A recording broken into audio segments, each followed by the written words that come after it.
கோட்டையில் அது இல்லையா? இன்னைய டேட் வந்து 6ஆவது மாதம் போயிட்டு இருக்கு. இன்னைக்கு வந்து 23/6/2026. இருந்தாலும் நீங்க தெரிஞ்சு போய் பார்த்துட்டீங்க. அந்த பெட்டிஷனே இல்லாம உங்களுக்கு வந்து காதொலி செய்தியா லோ வோல்டேஜ் கம்ப்ளைண்ட் போய் பார்க்க போயிடல.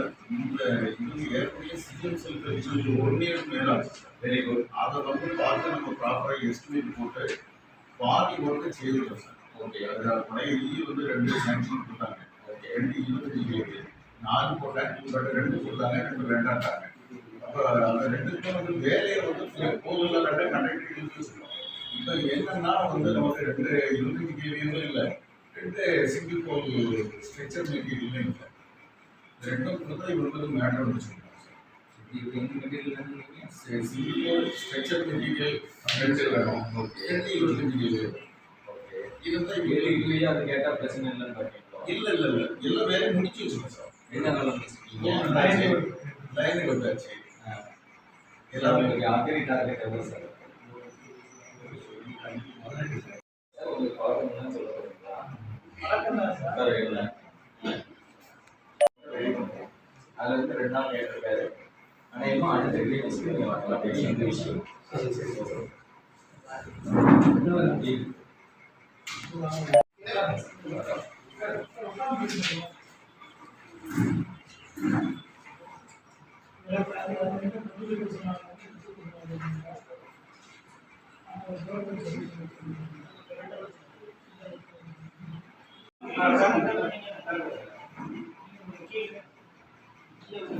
விவசாய விஞ்ஞானிக்கு வாங்கிக்கோங்க. அந்த போதிய நீர்வளம் இல்லை, அதனால ஒரு பழைய கேட்ட ஆழப்படுத்தி அது சேஞ்ச் உருவாக்கியிருக்கேன். கம்ப்ளைண்ட் செட் அனுப்பிங்க என்ன ஒரே தான் இருக்காங்க. அது பேப்பர் நடவடிக்கை என்னன்னு போன கிரிமினல் ஸ்டேல உங்கள்கிட்ட மனு கொடுத்ததுனால இந்த 1 வருஷமே இந்த ஐயா வந்து போன கிரிமினல் ஸ்டேல கொடுத்த மனு இன்னை வரைக்கும் நடவடிக்கை இல்லை. இப்போ நான் புதுசாக 1 வருஷமா என் விவசாயம் போச்சு. முறையான வழிகாட்டு முதல்ல மேனுவலாக கொடுத்தாங்க. இந்த ஐயா ஒவ்வொரு தடவையும் ஐயாட்ட வந்து சர்டிஃபிகேட் காசு தான் போய் கொடுத்துருக்கோம். ஐயா தான் என்னென்ன சர்டிஃபிகேட் ஆகும்னு எனக்கு சொன்னாங்க. அதுபடி ஐயா கேட்டு ஒவ்வொரு வழி தான் போய் கொடுத்து இந்த சாட்டர்டே குறவுண்டு ஐயா சொல்லுங்க. எல்லாமே முதல்ல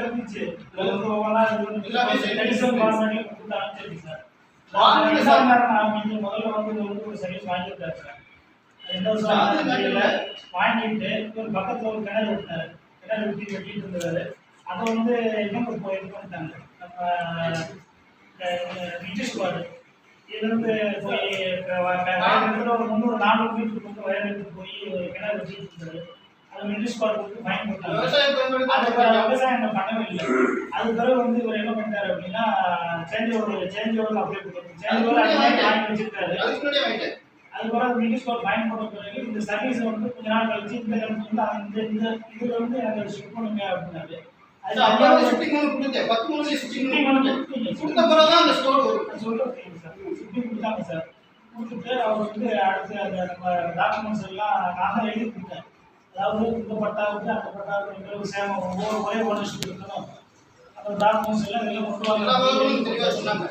எழுதி கொடுத்துட்டு அந்த அந்த ப்ராசஸ் தான் கொஞ்சம் லேட் ஆகிடுச்சு. அதுக்கிடையில் என்ன பண்ணிட்டாருன்னா இவர் வந்து ஒரு கன்ஸ்ட்ரக்ஷன் பண்ணிட்டாரு. அதுக்கப்புறம் நடந்ததை சொல்லிட்டு இருக்காங்க. அதுக்கப்புறம் என் மருந்து 2 இதில் கொலஸ்ட்ரால் இருக்காங்க. அப்புறம் 3ஆவதாக மேனுவலாக வாங்கிட்டு நீங்கள் இணையதளம் மூலமாக தான் ஏற்றிருக்காங்க. 23/12 மேனுவலாக கொடுத்த மனு கொடுத்து திருப்பி இணையதளத்தில் ஏற்றிட்டு தான் 12/1 அதுக்கு 200 ரூபா பணம் கொடுங்க. அதுக்கப்புறம் 3 மாதம் அந்த பேப்பரை கையில் வச்சுட்டு இது அலுவலக இணையதளம் மூலமாக தான் ஏற்றி விட முடியும். நீங்கள் இணையதளத்தில் ஏற்றிட்டு தப்புன்னு சொல்லி என் மருத்துவ எந்த விதமான காரணமும் இல்லாமல் ரிஜெக்ட் மட்டும் இருக்கு. அப்புறம் அலுவலகம் மூலமாக அவங்களே ஏற்றிக்கிட்டாங்க. அதுக்கு 220 ரூபா கேட்டாங்க. அதே கேட்டேன். 1 வருஷமா எனக்கு என் மிக இப்போ மாற்றி கன்ஸ்ட்ரக்ஷன் மீன்ஸ் வந்து ஒரு இருக்கிற மோட்டர் சார் இது சொல்லுங்க. இருக்கிற மோட்டர்லாம் திருடு போச்சு. நான் ஓட்டவும் இல்லை, சும்மா தான் கிடக்கு. நீங்க விவசாயம் பண்ணி செய்ய மாட்டேங்க. அந்த ஏரியாவில் வந்து விவசாயம் பண்ணல சார். அது வந்து காடை ரோட்டு மேலே தான் இருக்கு. விவசாயம் முன்னே வந்து உள்ள வந்து ஒரு கன்ஸ்ட்ரக்ஷன் பர்பஸ் கட்டிட்டாரு. அந்த கன்ஸ்ட்ரக்ஷன் பர்பஸ் தப்பு தான் சார், அது தப்பு. நான் பண்ணது தப்பு தான், அதை ஒத்துக்கிறேன் சார். மின்சார வாரிய ஒழுங்குமுறை ஆணையத்தை விதிக்கு நான் கட்டுப்படுறேன், அந்த தப்பை ஒத்துக்கிட்டேன். ஏன் மின்னணுக்களை வந்து தவறா பயன்படுத்திருக்கேன். இவங்க நான் மின்ன திருடுன்னு சொல்லி 135ல ஏபிடிஎஸ் வந்து அவங்க பண்ணாலே போட்டுருக்காங்க சார். அது கால்குலேஷன் தப்பு சார், டைம் தப்பு, நாட்கள் தப்பு. அந்த அம்மாவுக்கு தெரியும் அந்த கன்ஸ்ட்ரக்ஷன் எத்தனை நாள் நடக்குது, சாருக்கு தெரியும். தவறு தான், தவறுதலா பயன்படுத்தினது தப்பு.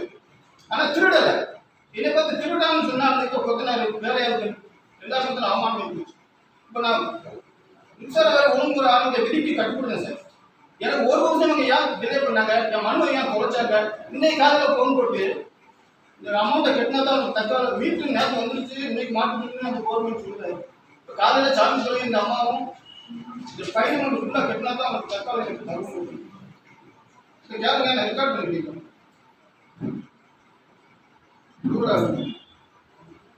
அளவு இல்லையா ஒரு உங்கள்கிட்ட மனு கொடுத்ததுனால தான் பாருங்க, ஒரு வருஷம் கொடுத்ததுனால தான் இவ்வளவு தொந்தரவு எனக்கு.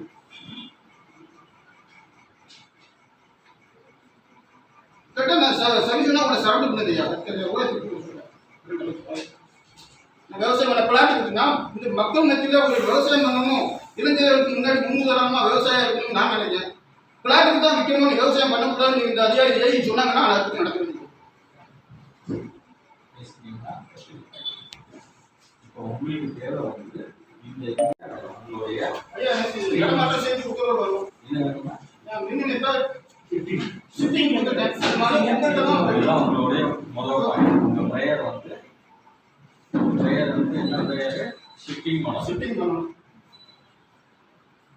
சரி, வேற என்ன வேணும்? அடுத்து வந்து பப்ளிக் சர்வீசஸ். ஆமா சார். சரி, வேற தற்காலிக முன்னெடுப்பு கொடுத்து 1 மாசம் ஆச்சு. வீட்டு நேற்று வந்துருச்சு, நீ காரணம் சொன்னாங்க. இப்போ டிமாண்ட் அப்ளை பண்ணிருக்கீங்க. ஆமா, அப்ளை பண்ணிருக்கீங்க. அது மீட்டர் வந்துருச்சு, எனக்கு அலாட் ஆயிடுச்சு. இன்னைக்கு சரி பணத்தை கட்டா தான் தருவோம்னு டிமாண்ட் பண்ணுறாங்க.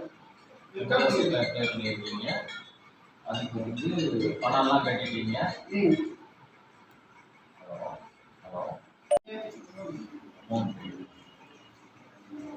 இந்த 2 தான் உங்களுக்கு பெயர் இல்லையா? பணம் கட்டிட்டேன். அந்த அமலாக்க பிரிவு எனக்கு சைன் போட்டாங்க. நான் மின்சார விதியில கட்டுப்பட்டு கட்ட தயாரா இருக்கேன்.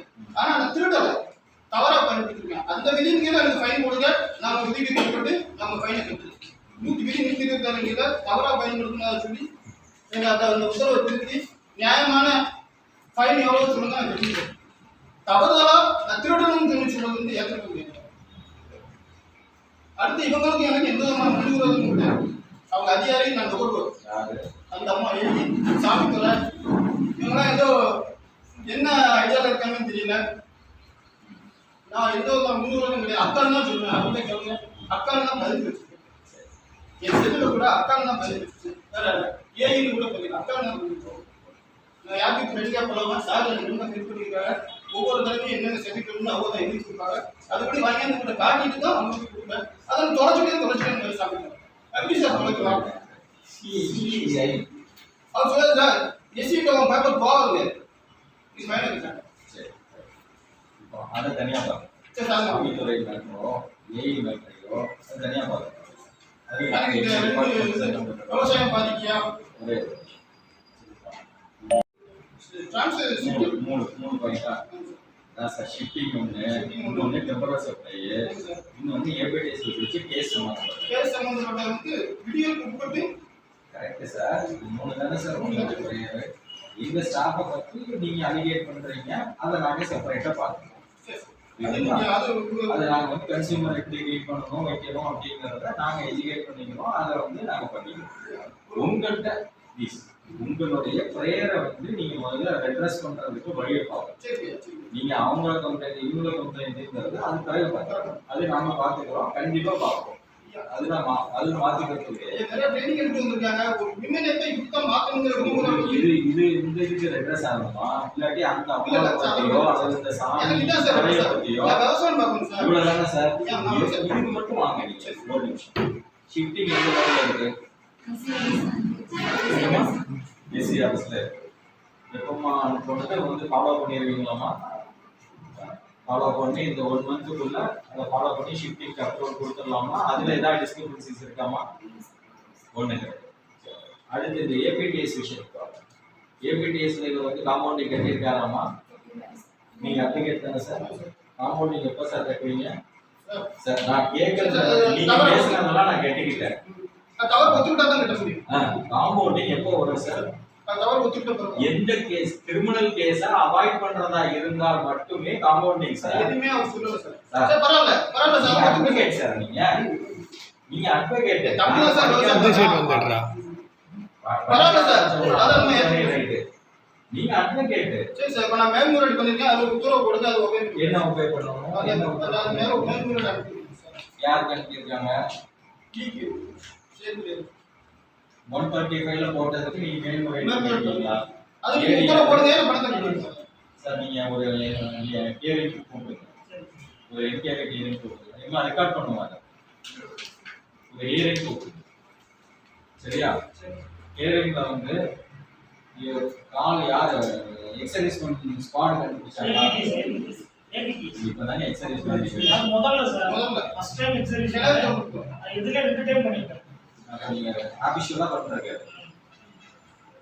ஸோ நீங்க இப்போ கண்டுபிடிச்சிருக்காங்கல்ல இந்த கண்டுபிடிச்சதுக்கு வந்து அவரை வந்து அவரே அட்ரஸ் பண்ணி கூப்பிடுங்க சரிங்க ஒரு டேட் ஃபிக்ஸ் பண்ணுங்க சரி அதுக்கு லோக்கல் ஹியரிங் போடுங்க இங்கேயே வச்சு உங்க ஆஃபீஸ்ல வச்சு போடுங்க இவர் ஸ்டேட்மெண்ட்டை வாங்குங்க சரி அவர் ஸ்டேட்மெண்ட்டையும் வாங்குங்க அவர் என்ன ப்ரூஃப் வச்சிருக்காருன்னு பாருங்க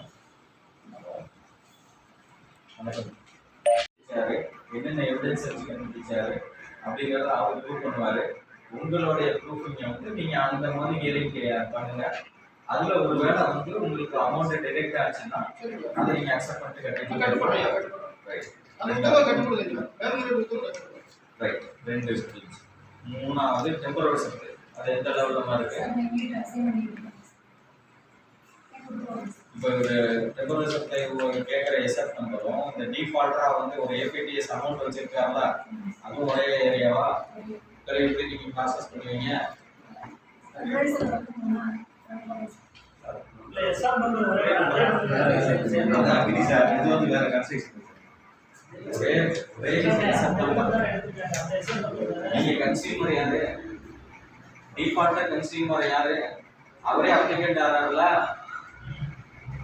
எப்படி ப்ராசஸ் பண்ணீங்க எப்படி மேடம் ப்ராசஸ் பண்ணீங்க நீங்க சார் அவங்க மேல ஒரு ஆக்ஷன் எடுங்க நீங்க வந்து இதை வந்து முடிச்சாதான் சார் நீங்க டெம்பரரி சப்ளையை அவைல் பண்ண முடியும் சரி சார் பரவாயில்ல. அந்த ஹியரிங் முடிஞ்சு அதுக்கப்புறம் டெம்பரரி சப்ளை வாங்க ஹோல்டில் போட்டுருக்கோம் ஹோல்டில் போட்டுருக்கோம் சிஸ்டம்னா ஹோல்டில் போட்டுருங்க பார்த்துக்கலாம் ஓகேவா sir okay sir. Okay sir okay உங்களுக்கு மூணுமே ரெட்ரஸ் ஆகிடும் ஹியரிங் டேட்டா போடுங்க ஏங்க வெனஸ்டே கூட போடுங்க அதை முடிங்க முடிச்சுட்டு அவர் அக்செப்ட்